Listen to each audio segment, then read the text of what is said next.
To book a phone consultation and to get fly glasses, go to swagboy360.com. What's good? What's good? This your host, Swag Boy, from swagboy360.com. Today's episode, Faithevans betray Biggiesmalls 2 times. Check this out. Just the other night, I'm on my computer and I see a clip with Faithevans. She was doing an interview on the Lifetime channel. Out of all channels, the Lifetime channel. Do you niggas know what the Lifetime channel represents? It represents feminine supremacy. It represents females who are not held accountable for their actions. And the Lifetime channel also betrays men in a negative fashion 90% of the time. So out of all channels she chose to do an interview with, it was the Lifetime channel. But let me jump right into it. Faithevans was on the Lifetime channel, kind of like defending herself against accusations that she slept with Tupac. But check this out. I wasn't there when she was with Tupac, so I can't say for sure she slept with Tupac, but I'm about to present you with evidence that more than likely she had sexual relations with Tupac. Let's jump right into it. Now I'm getting ready to play a clip from the interview. I want you to listen real closely at what Faithevans is saying, and then I'm going to cross-examine her. Take a listen.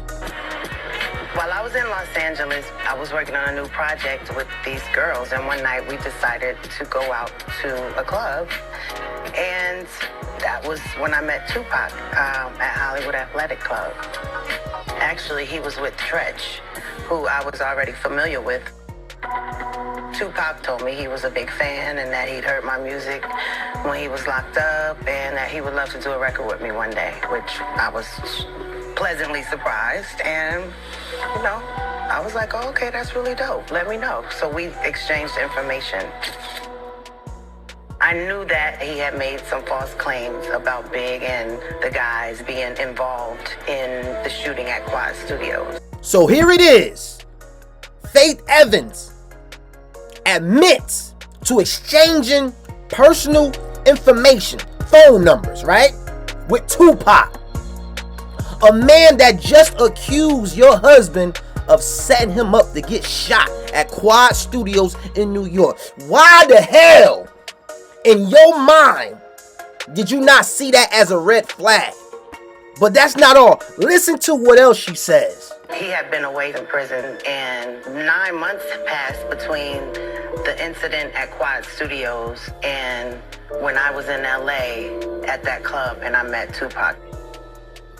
Tupac and I negotiated me getting $25,000 for writing and singing the hook. And at that time, that was I needed the $25K. And I do remember Faith reaching out to me, and she reached out to Big, saying that Tupac had wanted her to sing on this record. I didn't think it was a good idea. When I called Big to tell him that Pac asked me to be on his record, he didn't tell me not to do it either. As long as the money was straight and the business was straight, then it didn't seem like something I shouldn't do. Now, I'm going to need y'all to pay attention to what she just said.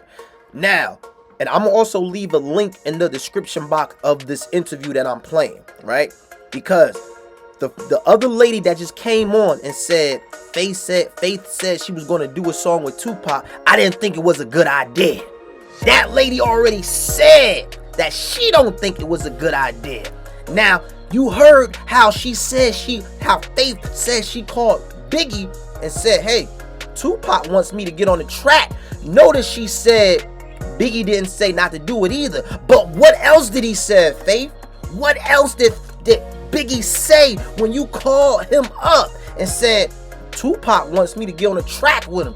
Could you imagine what Biggie was thinking at the time?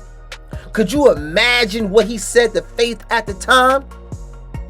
He could have been like, yo, What? Nah, don't do it with Tupac. You know me and that dude beefing. You know we ain't speaking. So why would you do business with a man that is not speaking or is not on good terms with your husband? And why would your husband be okay with that? See, you left all that out, Faith Evans. Let's continue. Tupac had told me he was going to send a car, and then he actually came to pick me up, and it just kind of felt strange. He picks her up in a convertible with the top down. And she's like, what is this about? Y'all heard that, right? Tupac called her and said, I'm going to send a car to come pick you up, right? But he actually pulled up on Faith Evans in a drop top with the top down. How you think that look, y'all? Come on, y'all. Y'all see this picture right here with Faith Evans and Biggie? That's a drop top. You understand how romantic that looks?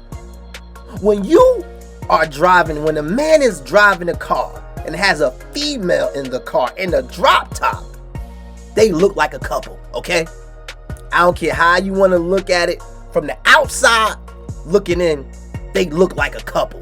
Right here, what you see with Faith Evans and Biggie, right there, they look like a couple, right? Because they were a couple at the time.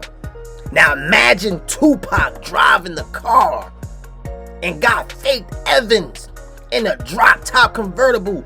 They look like a couple. They was looking like a couple. Now imagine Biggiesmalls getting a call from somebody on the West Coast. Hey, yo, Big, earlier today I saw Tupac driving in his drop top car around, and he had your wife in the passenger side. Yo, is everything good? Don't you know how she was making this nigga look like a sucker? Do you understand that? Come on now. We get to the studio, and I basically think I'm just coming to do a hook, which usually doesn't take me very long. And when I got in the recording room, it was full of people. I think probably every room kind of had a few people in it. And I think maybe the first familiar face I saw was Corrupt. And then I look over and see Suge.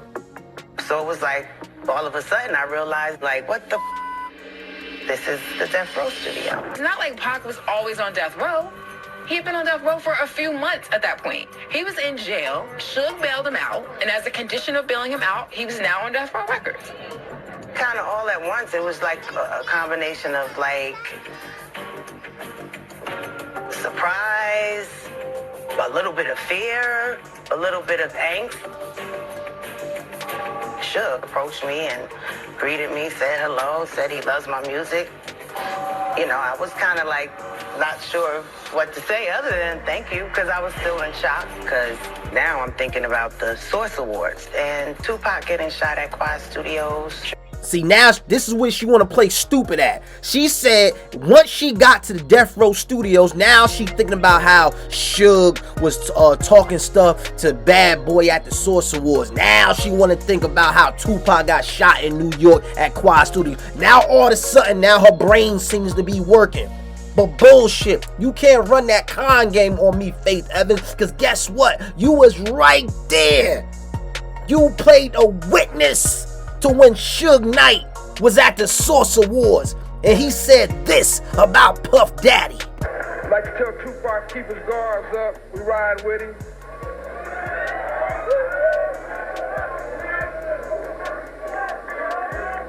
And one other thing I'd like to say, any artists out there want to be an artist and want to stay a star, don't want to have to worry about the executive producer trying to be all in the videos, all on the record, dancing. Come to Death Row. And Faith, you was right there when Suge Knight said all of this. Here you go, right here. That's Faith Evans, y'all, sitting besides Puff Daddy and Biggie. Now, why she's sitting next to Puff Daddy and not Biggie, I don't know. Maybe they was having relationship problems at the time, but I don't know. Like, usually the wife is sitting right next to the husband, but that's neither here nor there. But Faith, you was right there when Suge Knight said those things about P. Diddy or Puff Daddy. You was there when the East Coast, West Coast beef was sparked and started. So don't play dumb. Stop acting like you really thought Tupac wanted you on the track because of your talented singing. Like, don't get me wrong, you can sing your ass off. I'm not contesting that. Anybody with ears know you can sing. But you knew, anyone with common sense knew that Tupac would have ulterior motives to meet up with you. Now I want y'all to listen very closely of what I'm about to play. In the next clip, you're going to hear how Faith Evans went to the studio with Tupac, then met up with Tupac again at his hotel room. I want y'all to listen real closely. I just wanted to hurry up and get this hook done. I went in the booth, and the song was called Wonder Why They Call You Bitch. And it was just all such a very weird moment for me to be in this place to sing this particular song and kind of almost realizing that I don't think I was supposed to be here. I made it through the session, and he told me that his manager was going to bring the check to his room. We could drive to the hotel, wait for him, or I could get it from him tomorrow. And I was like, no, I can go. We can go get it. Especially in this situation. I'm like, I definitely got to get my money. Faith is in the lobby of the hotel and says, come downstairs with my money. And he says, no, you come up, I'll give it to you. And she goes up. When we get into his room and his friends, they all, kicking it and having drinks and smoking. And Tupac was just like, New York set me up. And, so I kind of just was sitting there like, is he talking about it? I was like, you don't really think that, do you? I just kind of felt it becoming a little menacing in a way. So I asked, like, when is your manager coming? When is they gonna get here? And then he said that I needed to suck his to get my money. And I was shocked. I was a little scared. But I think I kind of started crying a little bit, like, being somewhat humiliated that he would even think that that's how it is. And I never got my money. I ended up leaving. Now, can I ask you all a question, the listeners?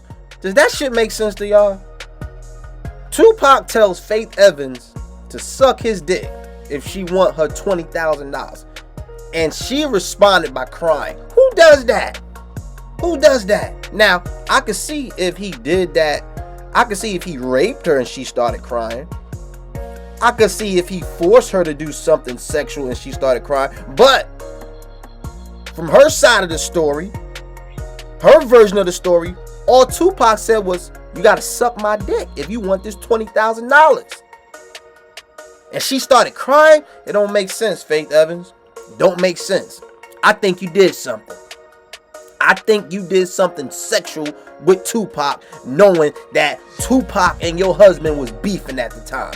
I think you did this to get back at Biggiesmalls because he was having sexual relations not only with Lil' Kim, who you were jealous of, and she was jealous of you, but he was also having sex with Charlie Baltimore, and that pissed you off right there. So what better way to get revenge by having sex with your husband's enemy in dangerous territory? You was in enemy's territory having sex with the enemy. Now, Faith Evans, she just came out with that Lifetime interview. 2019, 2020, right? This happened back in 95. But my question to Faith is, why you just now coming out telling this stuff? Like, why you ain't come out and tell your version in 95, 96? You know why? Because you knew back in 95, we could fact check it.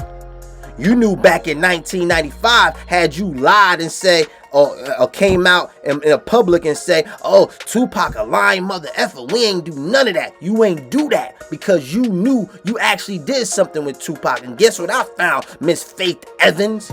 I found an old video clip where you was on Video Music Box. Now, for those who don't know what Video Music Box is, back in the day, back in the 80s and the 90s, that was our version of world star, you know what I mean? So like, without the fighting, but with the drama, and whoever's beefing with who in the rap game, they would talk about it on Video Music Box. Now I want y'all to look at this. Look at this picture right here, y'all. This is a picture, and I'm gonna leave this interview in the description box as well. In this interview, this guy was so close to Faith Evans, I didn't know whether they was doing an interview or they was on a date. When y'all look at this interview, look how close Faith Evans is to this man. Look how close this man is to Faith Evans. Now I asked the viewers a question. Is this appropriate for a married woman to be this close proximity to another man who is not her husband? Is that appropriate? Now I ask y'all this.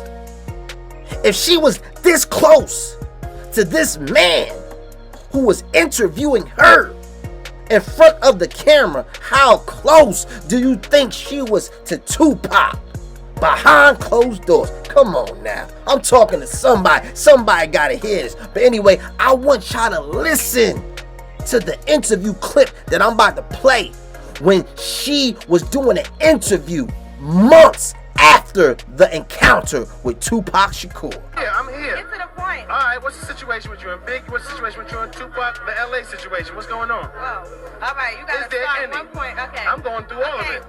Okay. Situation with me and Tupac, there really never was a situation. I mean, we met. He was really nice. He asked me to work on his album. He told me he could get it approved or whatever, get clearance from the label. And then I found out that he probably couldn't. I was out there working with another group. I won't name them. They have nothing to do with Death Row. Okay. And I was writing for them. That's how I met him. I did a reference vocal for another group I won't name. Okay. And it ended up that they were going to try to use the vocal on Tupac's album. So I guess it was for him or whatever. I really don't know. But then I come back home and the first thing I hear has nothing to do with his record is that me and him were like involved or whatever. That's not true at all. I mean, it was strictly business, no pleasure. it wasn't even business. It would have been business, but it never got that far. It was you and somewhere else, and then it was moved on to his project, supposedly. Pretty much. Okay. It never was moved on, and my voice is not on his album. Okay. But all the stories that he concocted and all that, I mean, he ain't got to do that. Okay. I mean, if they got beef with each other, him and Biggs, and they're two men, they need to go at each other and not, you know what I'm saying? Okay. I ain't got nothing to do with him. I did, Biggs is still my husband legally. I am having his baby. No, I'm not pregnant by Tupac, and I don't know who my baby's father is. I'm pregnant by Big, because that was my husband, and that was the only person that I was laying with. You know what I'm saying? All right. Keep Now, it real. whether he was just laying with me is another story. Okay, now y'all just heard that. Now let me ask all y'all listening a question, right? Now, I'm from the hood. Some of y'all listening, y'all from the hood. Y'all know what happens when a nigga lie on his dick about he smashed a girl that he didn't smash. That's not a good look for him. And where I'm from in my hood, when you lie and say you had sex with a girl you didn't, that girl is furious. That girl is mad. I've seen niggas get confronted by the bitch who they said they had sex with. Bitches come at that nigga like, yo, you telling niggas you fucked me? You telling niggas you had sex with me? And you know what, Faith? Me and you, we both from the same city. We both from Newark, New Jersey. And you did not respond back like a girl from Newark, New Jersey who was being lied on. You responded back like a girl from any place who knew she did something wrong but didn't want to elaborate on the situation. That's how you responded. Because the bitches I know, when a nigga lie on them, they ready to fight. They ready to get that nigga jumped. They airing that nigga out. They waiting for the chance to prove that that nigga lied on his dick. Faith Evans, that was your chance to come out and say, Tupac, you a lying motherfucker. You know we did nothing.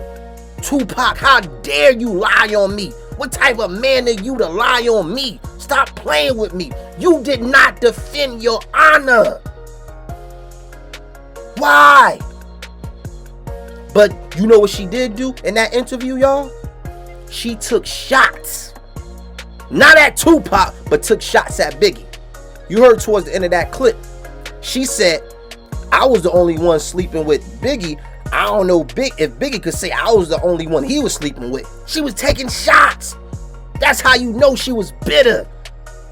She could have easily came out and said the same thing she said on Lifetime channel. Why she ain't say that right there on Video Music Box months after the encounter? She could have easily told the interviewer like, yeah, Tupac wanted me to do this for this amount of money, but I ain't do it.